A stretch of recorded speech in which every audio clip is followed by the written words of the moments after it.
qu'on travaille en Outre-mer, oui, évidemment, hein, donc à partir du moment où c'est du distanciel, il n'y a pas de souci, on peut faire ça, je dirais, quel que soit le lieu de l'organisme de formation. Donc tous les coachings qu'on fait en visio, qui représentent probablement 3/4 ou même 80-90% des accompagnements qu'on fait, se font en visio, sauf les audits à blanc, hein, pour le coup, généralement, on essaie quand même de les faire sur site.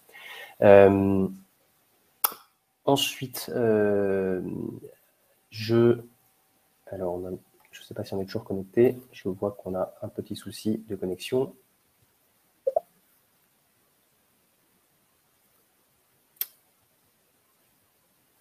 Allô? Je ne sais pas si vous m'entendez. Je crois que c'est bon. On a perdu Myriana. Voilà, alors sur la partie ensuite, là j'ai une question sur le GIE, donc entre organismes de formation qui sont tous deux la certification Calliope, le GIE peut-il considérer? Bon, c'est une question un petit peu technique, je pense que la base, hein, je dirais, la base de la certification, c'est le numéro de déclaration d'activité. Donc si le GIE a un numéro de déclaration d'activité, à ce moment-là, il n'y a pas de souci.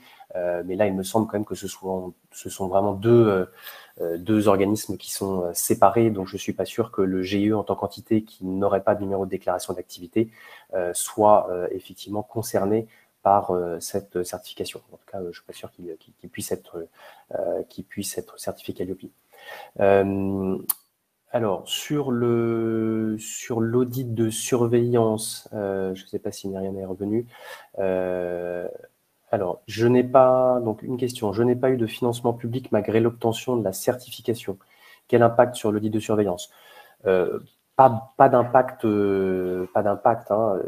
L'idée, hein, vous l'avez bien compris, quand bien même l'objectif de Calliope, c'est de vous permettre d'avoir accès au financement public et aux fonds mutualisés, l'auditeur peut auditer l'ensemble des actions de formation, qu'elles soient financées ou qu'elles ne soient pas financées. Hein, donc ça, c'est un point qui est vraiment important. Donc j'ai envie de dire, peu importe, hein, je dirais, le financement ou pas de financement public que vous ayez eu, je dirais, au cours entre l'audit initial et l'audit de surveillance. Ensuite, il y a pas mal de questions sur effectivement l'antériorité, jusqu'à quand on peut remonter sur l'échantillonnage de dossiers. Donc dans l'audit de surveillance... Alors, oui, pardon, j'ai dû sortir et revenir plusieurs fois. Alors j'ai vu cette question, j'étais en train d'essayer de répondre, mais j'ai eu un bug, de connexion. Alors, le principe en fait de l'audit de surveillance, c'est que l'auditeur en fait doit analyser la situation depuis l'audit, depuis voir tout ce qui s'est passé depuis l'audit initial. Donc voilà, c'est pour ça que je vous parlais de la situation de votre organisme et d'analyser tous ces points-là. Donc en fait, l'échantillonnage, en vrai, il peut le faire sur une durée de 12 mois. Moins de 12 mois à partir de l'audit de surveillance. Ça ne veut pas dire qu'il va prendre un dossier, ça ne veut pas dire forcément qu'il va échantillonner un dossier d'il y a 12 mois, mais ça veut dire qu'il pourrait échantillonner des dossiers qui sont sur cette période de 12 mois précédant votre audit de surveillance. Donc après, comment il va faire son choix? C'est par rapport à l'analyse de risque.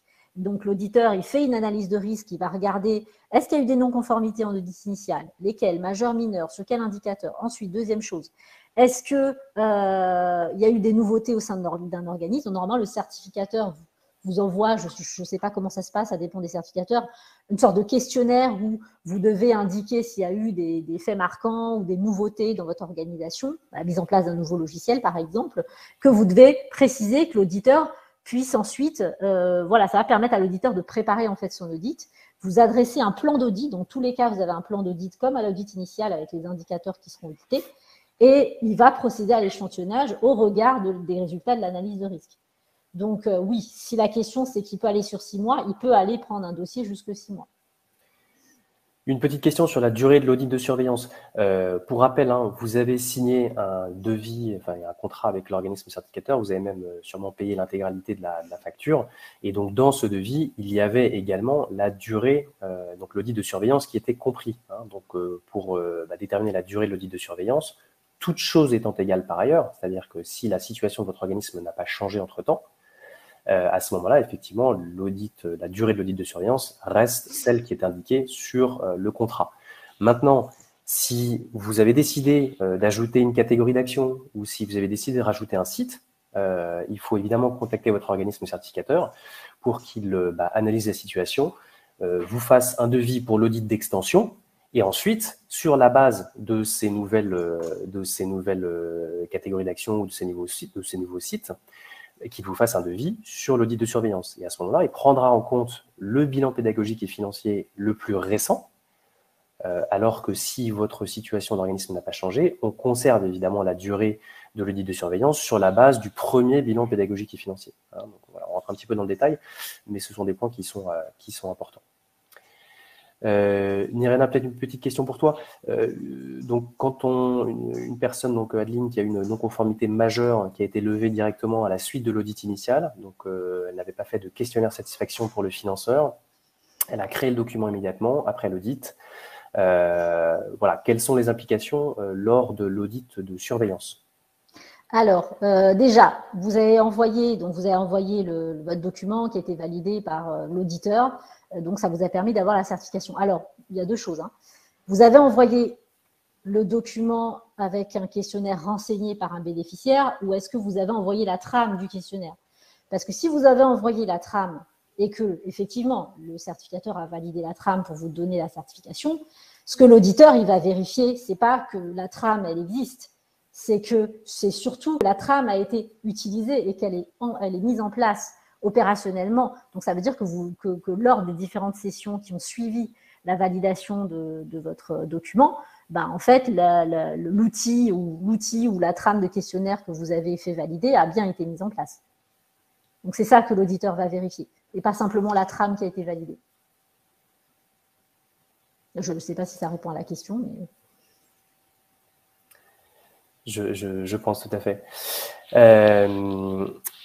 Alors, ensuite, on a une question de Cathy. Lors de l'audit initial, l'auditeur a regardé notre catalogue et a regardé des formations qui dataient de plus de 2 ans. Est-ce une démarche classique? De plus, nous n'avions reçu le plan d'audit que la veille. Alors, généralement, je te laisserai compléter, Nirena, mais pour l'audit initial, les directives généralement qui sont données aux certificateurs, c'est d'échantillonner des actions de formation qui sont récentes et qui sont complétées, donc sur lesquelles on a l'intégralité du parcours qui a été réalisé par le bénéficiaire. Donc normalement, bon, il n'y a pas de raison de regarder des choses qui remontent à plus de 2 ans. Donc je dirais que c'est pas forcément une démarche très classique. Rassurez-vous, il y a beaucoup de choses parfois un petit peu étonnantes qu'on a pu observer à travers les 500 accompagnements et audits qu'on a pu réaliser. Donc il y a parfois des petits loupés côté certificateur, ça arrive, mais là globalement tout est en train de bien s'harmoniser, on va dire, dans les pratiques des auditeurs et des certificateurs. Voilà, je ne sais pas si tu as d'autres éléments à rajouter, Nirena. Non, je suis en train de rebalayer les questions, mais je pense qu'on a répondu à l'essentiel. Il y a des questions qui se répètent un petit peu. Alors, il y a une question qui est, effectivement, il y a 2 ou 3 questions qui reviennent un petit peu. Je vais me permettre juste de revenir sur la diapo. Vraiment, ce qui est important dans la préparation de votre audit de surveillance, si vous devez retenir juste quelque chose, alors oui, on a dit beaucoup de choses, c'est vraiment cette notion des 3 cadres, c'est-à-dire analyser la situation de votre organisme à l'audit initial, et la situation de votre organisme à l'audit initial, ce n'est pas uniquement les non-conformités, parce qu'il y a des questions là-dessus, ce n'est pas uniquement les non-conformités, c'est aussi la situation dans laquelle l'audit a été réalisé. Si c'est un audit aménagé, est-ce que c'est un nouvel entrant? Tout ça, il faut le prendre en compte. Pareil, 2e cadre, évolution de la situation de votre organisme et les besoins à attendre des parties prenantes. Normalement, vous faites des enquêtes où vous recueillez en tout cas des enquêtes ou de format en tout cas pour recueillir les appréciations et les réclamations des parties prenantes. Ça, il faut aussi l'intégrer dans votre démarche. Il faut aller regarder quels sont les résultats, analyser, faire une synthèse et au regard des résultats, voir s'il y a des opportunités d'amélioration. C'est pas juste faire le questionnaire en fait. Et une fois que ça vous l'aurez fait, vous pouvez maintenant, à partir de l'ensemble de ces éléments-là, identifier des actions d'amélioration et des actions correctives, formaliser un plan d'action et définir un calendrier, bien sûr, parce que sinon, quand on ne se fixe pas de délai, en fait, ça avance jamais. Communiquer auprès des équipes mobiliser les personnes si c'est nécessaire. C'est pour ça que c'est important de fixer des jalons.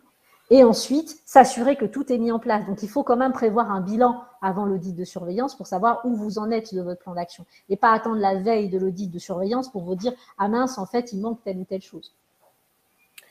Il y a une question intéressante sur la nouvelle figuration du logo Calliope qui a été introduite par l'arrêté de décembre 2020 et donc qui concerne le règlement d'usage de la marque, présenté en annexe 1. Effectivement, il y a une nouvelle charte d'usage qui a été publiée en juin 2021, mais qui n'est pas librement accessible. Donc, le lien qu'on vous a mis, c'est le lien vers le ministère du Travail qui fait référence à la charte d'usage de septembre 2020 de mémoire. Donc, il faut demander à votre organisme certificateur. Normalement, quand vous avez reçu le certificat, il y a une version à jour de la charte d'usage de juin 2021 sur laquelle vous pouvez vous baser. Mais globalement, c'est quasiment juste le logo qui change avec effectivement avec la Marianne. Voilà, donc ça c'était une première question. Ensuite, est-ce que l'auditeur sera le même entre l'initial et surveillance? Oui, dans la mesure du possible, les certificateurs essayent d'avoir le même auditeur. Donc ça, normalement, il n'y a pas trop de sujet là-dessus. Après, il peut y avoir quand même un certain nombre de changements, c'est-à-dire que il y a pas mal d'auditeurs qui ont pu arrêter leur activité, donc ça peut arriver, et donc vous aurez un nouvel auditeur qui pourrait vous être dédié. Vous avez des auditeurs salariés qui ont pris leur retraite, donc ouais, il y a pas mal de petits cas qui fait que vous pourriez avoir en fait un nouvel auditeur lors de l'audit de surveillance. Alors, qu'entendez-vous par nouvel entrant au regard de Calliope? Nouvel entrant, c'est quand vous venez de créer un organisme de formation. Donc évidemment, vous n'avez pas encore dispensé ou très peu dispensé de formation, donc il y a un certain nombre d'indicateurs sur lesquels vous ne serez pas audité lors de l'audit initial. Encore une fois, sur la date de l'audit de surveillance, qui est-ce qui la détermine? Bon, évidemment, tout ça c'est indiqué dans les textes réglementaires, donc c'est à compter du 14e mois, et en fonction de votre situation, c'est entre le 14e et le 22e mois, ou le 14e et le 28e mois. Ensuite, encore une fois, par rapport à l'organisme certificateur, soit l'organisme certificateur vous contacte en direct, soit c'est à vous de le contacter. Et c'est ce que je répondais dans la question. Par mesure de précaution et d'anticipation, je vous conseille, dès que vous êtes dans le 14e mois, de bien s'assurer que vous avez reçu soit un coup de fil d'un certificateur, et si vous ne l'avez pas reçu, appelez-le pour d'ores et déjà fixer une date avec l'organisme certificateur. Je pense qu'ils ont tous été un petit peu débordés par la vague de certification. Donc voilà, n'hésitez pas à les contacter. Évidemment, ça vous permettra d'anticiper et de prévoir cette date. Alors, qu'en est-il de Datadoc? J'ai une relance pour une déclaration en ligne alors que nous avons Calliope. Alors, il y a plusieurs cas sur Datadoc. Faites attention, pour ceux qui n'étaient pas certifiés au 31 décembre 2021, mais qui avaient un devis signé avec un organisme certificateur, vous avez pu bénéficier en fait de cette souplesse de 3 mois supplémentaires, donc jusqu'au 31 mars 2022, pour continuer à bénéficier des fonds publics et des fonds mutualisés. Pour ce faire, il ne suffit pas juste d'avoir votre contrat de certificateur signé, il faut le renseigner sur la plateforme Datadoc. Donc ça, c'est un point vraiment important. On a fait des articles, regardez sur le blog, sur notre blog, sur notre site internet. Tout est bien décrit et précisément décrit là-dessus. Donc voilà, encore une fois, si vous êtes dans cette situation, pas de certification au 31/12, mais un devis signé avec un certificateur, il faut renseigner ce devis signé avec le certificateur sur Datadoc, ce qui vous permettra d'avoir les financements jusqu'au 31 mars 2022. Et donc, idéalement, essayez de passer votre audit un peu avant le 31 mars 2022, parce qu'encore une fois, l'obtention de votre certificat n'est pas immédiat après, je dirais, l'audit de certification. Il y a toujours un petit décalage, donc essayez à minima de le passer début mars.